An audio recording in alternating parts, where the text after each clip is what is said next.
Obviously, you take down Prairie View, move to 3-0. Just what did you like in general about the win over Prairie View? I liked the approach during the week. I thought it showed up on Saturday with, from start to finish, these guys, playing really hard, executing, pretty solid. So I was pleased with that. Pleased with getting a lot of guys in the game. We've got a lot of guys on this team working really hard. Not everyone can get in the game, and so felt good about seeing some of these young guys get out there and be able to operate. Yes, someone who's not young but was able to play, Tommy Schuster. Yeah. Obviously, he's played a lot of football prior to coming here at North Dakota, 42 career starts. Just what's it been like having him with the room, especially working with a younger guy like Aiden? Yeah, it's been great having Tommy. He's played well. He's practiced well. I think he understands the scheme and those things with the veteran that he is. It benefits the room, and it's really a good quarterback room in my mind with Aiden, Tommy, Alessio, and Rylan, those guys working well together, and like where the direction of that room's going. He said on Saturday he wanted to come play for a team in his home state. That was sort of the goal. When you saw him enter the portal, or when you discovered him, what was sort of the first interactions like with him? Well, you could just see on obviously the stats and the tape of the experience, and we did feel like having another quarterback with that type of experience would benefit us, and it really has. Now he's flexed out here, and Peters is looking down the right side and throwing it in the direction of Goodwin, but this one's intercepted in the end zone. This is not coming back like the last one did for Chuck Brantley, and he's got a lot of room to run. He intercepted in the end zone. He's running all the way across the field, trying to run it all the way down the field, looking for 100 yards, and he has done it! Also, Chuck Brantley on Saturday, the 100-yard pick return. He's obviously a guy who's been around the program the last 4 years. What have you enjoyed about him? I've enjoyed Chuck. The energy he plays with, football means a ton to him. I do think he's instinctive and smart back there. He's got some experience. And so with his instincts, he's competitive, and he's got good ball skills. I know, you're talking about the one interception, but just throughout the time, you throw it in his direction, he can get hands on it. He can usually catch it. McNamara looking, intercepted, Brantley, ball game. Yeah, for a lot of fans, they remember this memorable moment he had his freshman year, a game-sealing interception against Michigan. He's dealt with injuries the last couple of years, but what have you liked too about maybe how he's become a leader for the defense too, being a senior? I think his story, he's overcome.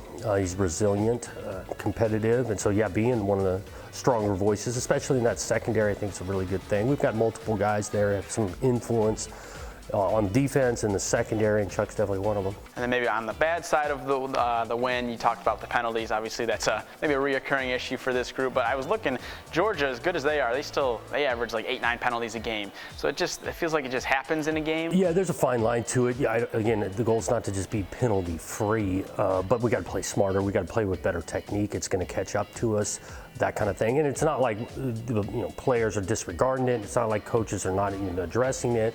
But we got to find a better place and not being in the double digits during the game. How do you maybe attack that during the week at all? Well, we definitely show it on tape, and then when we implement some drills, again, there's so many different types of penalties, but the penalties we've got to clean up are before the whistle, especially offensively, some of the procedural type things.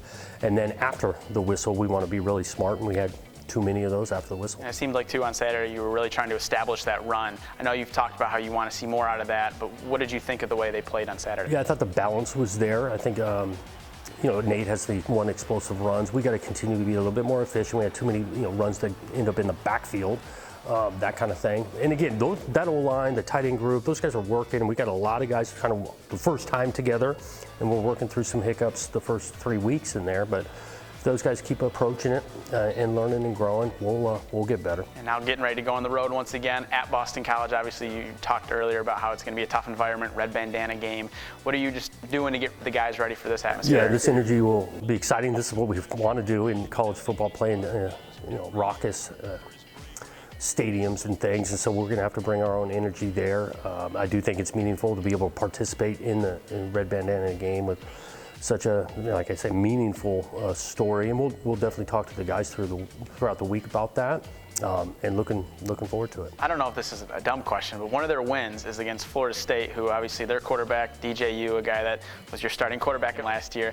Is that at all helpful for the defense going over film because you know DJ's tendencies, or is that not really how that works? It's interesting. I don't know if it's totally helpful. Obviously, Boston College played really well and made it hard on Florida State on the offense there. That's a big-time win for their opener to go down there and beat those guys. And then I look at them against Missouri, who's a really good team, and they went toe-to-toe with those guys. So, in particular, just to the quarterback, I don't think so. They do have our attention. We're respected. This is a good football team. Okay, I was just curious if that would all work at all for you guys, but obviously their quarterback, Thomas Castellanos, sort of similar to who you played against FAU and the way he's able to run. I believe he had over 1,000 yards last year. Yeah. How do you help to contain him? Yeah, it's not easy. I mean, look at last year, what he was able to do. I think he threw for over 2,000 yards and ran for over 1,000.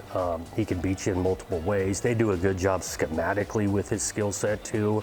Ability to, in the run game, because he's such a threat, it helps when he hands the ball off. So it's a lot to undertake, and it all starts with him. Being 3-0 so far, that's obviously the goal at the end of the day. What are you just liking right now about the group? I like the work. They're the way they're preparing, practicing, learning. It's not a game of perfect, and there's always so many things that we can emphasize to get better at, and challenging ourselves. So just liking our approach so far.